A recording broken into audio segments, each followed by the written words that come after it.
Hello and welcome to the teacher with future perfect tense will have done. Will have done.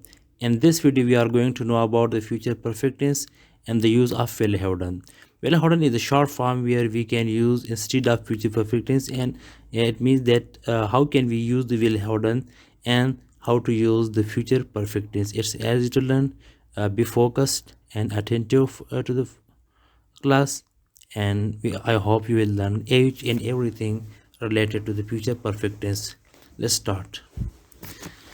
We use future perfect tense. हम कहाँ पर इस्तेमाल करते हैं, इसके इस्तेमालात क्या हैं, कौन कौन से हैं, और इसको कहाँ पर हम इस्तेमाल कर सकते हैं. We use will have done. It means future perfect to say that something will have already happened before a certain time in future. Tom's football game ends at 9:15. So after this time, for example 9:30, the game will have ended. Here are some more examples. इसका मतलब ये कि future में इसका ताल्लुक़ future से है. Future का मतलब ये है कि बोलने के बाद जो भी है फ्यूचर है. तो फ्यूचर में अगर कोई काम ऐसा होने वाला है कि उस काम से पहले एक और काम भी होगा और उसके बाद ये काम उस काम के पूरा होने के बाद होगा, तो इसको हम क्या कहते हैं? Future perfectness. नाम से जाहिर है. परफेक्ट मतलब ये कि पूरा, ये काम पूरा हो चुका होगा उस वक़्त जिस टाइम इससे पहले जो काम है वो पूरा हो जाए. मिसाल के तौर पर टॉम एक बंदा है. Tom's football games and up at 9:15. 9:15 को 15:9 बजे को फुटबॉल गेम ख़त्म होगा. फुटबॉल गेम किस टाइम ख़त्म होगा? 9:15 को. 9:15 को फुटबॉल गेम ख़त्म होगा. अब 9:30 को क्या होगा? 9:30 the game will have ended. Will have ended. Will have, क्योंकि इससे पहले गेम हुआ था तो विल हैव एंडेड. ठीक है, इसको एग्जाम्पल से समझते हैं. Next year is my 10th wedding anniversary. यानी अगले साल क्या है? मेरी वेडिंग एनिवर्सरी है. वो वेडिंग एनिवर्सरी कौन सी है? वो 10th है. यानी मेरी 10वां वेडिंग एनिवर्सरी है अगले साल. ठीक है, तो मैं क्या कहूँगा? वी विल हैव, यानी I and my wife, we will have been married for 10 years. यानी जब अगला साल आ जाए उसके बाद, इसका मतलब ये है कि अगले साल आने के बाद, यानी अगले साल पूरा होने के बाद, we will have been married. We will have been married for 10 years. ठीक है, बहुत आसान है. वी आर लेट, हम बहुत लेट हैं. I guess the class will already have started. The class, देखिए फ्यूचर परफेक्ट में ऑलरेडी का इस्तेमाल भी आता है, और जब ऑलरेडी का इस्तेमाल आ जाए तो इसको विल के बाद और हैव से पहले लगाया जाता है. We are too late. I guess the class will already have started. I guess यानी कब स्टार्ट होगा, क्लास कब शुरू हुआ होगा? जब हमारे पहुंचने से पहले, यानी जब हम पहुंच जाए. विन वी रीच, ये पहला जुमला है. जब हम पहुंच जाए उससे पहले क्लास शुरू हो चुकी होगी. Will have already started. By the time we get to the classroom, यानी by the time we get to the, यानी उस वक़्त जब हम क्लासरूम पहुंच जाए तो उससे पहले class will have started, class शुरू हो चुकी होगी. यानी क्लासरूम पहुंचने से पहले, हमारे क्लासरूम पहुंचने से पहले क्लास शुरू हो चुकी होगी. ठीक है, इसमें ये बस समझना बहुत ज़रूरी है कि काम फ्यूचर में होगा, लेकिन फ्यूचर इस काम के से पहले एक और काम भी हुआ होगा. वो काम ये है, यहाँ पर वो काम ये है, 1 साल है. आफ्टर 10 years, वो काम आफ्टर 10 years है, और इससे पहले क्या है? ये है. अब इसमें देखते हैं विन वी रीच होम, जब हम घर पहुँचे. विन वी रीच होम, ये भी फ्यूचर सिंपल टेंस है. ये क्या है? फ्यूचर सिंपल टेंस है. When we reach home.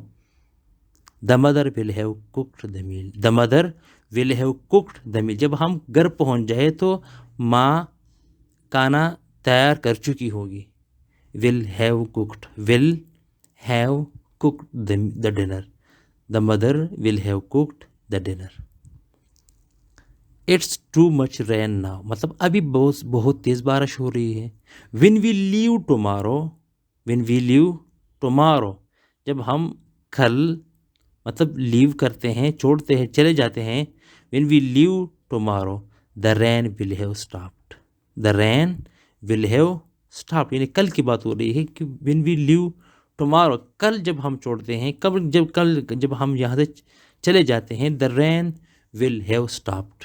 O we are too late to the station, we are too, हम बहुत लेट पहुँचे। When we reach the station, जब हम स्टेशन पहुँच जाते हैं, when we reach the station the train will have gone, जब मतलब इसका मतलब है कि हम बहुत लेट हैं, जब हम स्टेशन पहुँच जाते हैं तो उस वक़्त ट्रेन जा चुकी होगी, ट्रेन जा चुकी होगी। Will have gone, will have gone.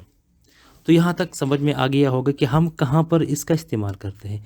हम इसका इस्तेमाल तभी करते हैं जब काम फ्यूचर में हो और इससे पहले कोई और काम भी हुआ हो, यानी ये परफेक्ट है, ये बात यकीनी है कि इस काम के बाद वो काम पूरा हो गया होगा, तब हम यानी फ्यूचर में एक काम होने वाला है और उसके बाद जो काम होगा वो काम पूरा हो चुका होगा, तो इसीलिए हम इसको फ्यूचर परफेक्ट टेंस कहते हैं। अब आगे चलते हैं और देखते हैं कि इसको हम किस तरह लिखते हैं, लिखने में कैसा, इसको बेसिक स्ट्रक्चर क्या है। स्ट्रक्चर इसका ये है, सबसे पहले हम सब्जेक्ट लगाते हैं। क्या लगाते हैं? सब्जेक्ट। सबसे पहले हम सब्जेक्ट लगाते हैं, इसके बाद हम विल हैव लगाते हैं, इसके बाद हम वर्ब लगाते हैं और थर्ड फॉर्म ऑफ वर्ब लगाते हैं, यानी done, do, did, done, go, went, gone. ठीक है, और फिर इसके बाद हम क्या लगाते हैं? ऑब्जेक्ट लगाते हैं। इस तरह ही will have gone,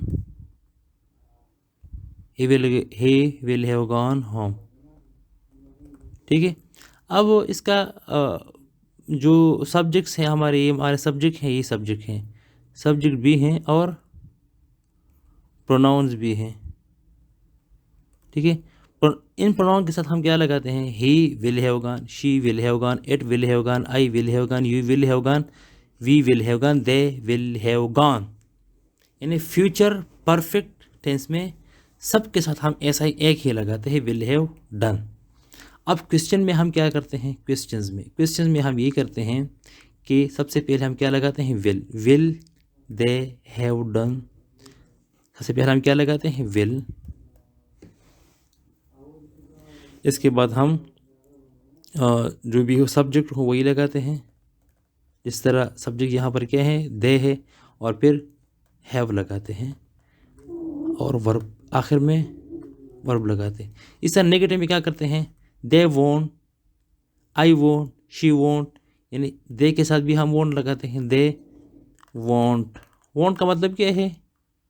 will not, she won't, I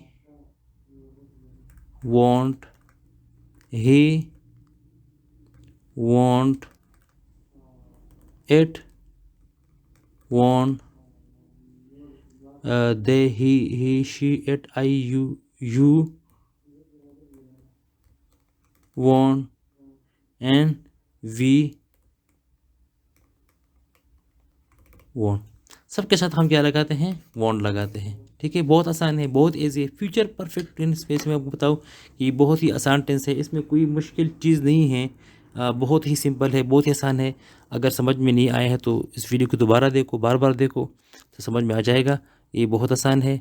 and I think we will it's enough for today, and we will meet in the next video with a new topic. Thank you so much.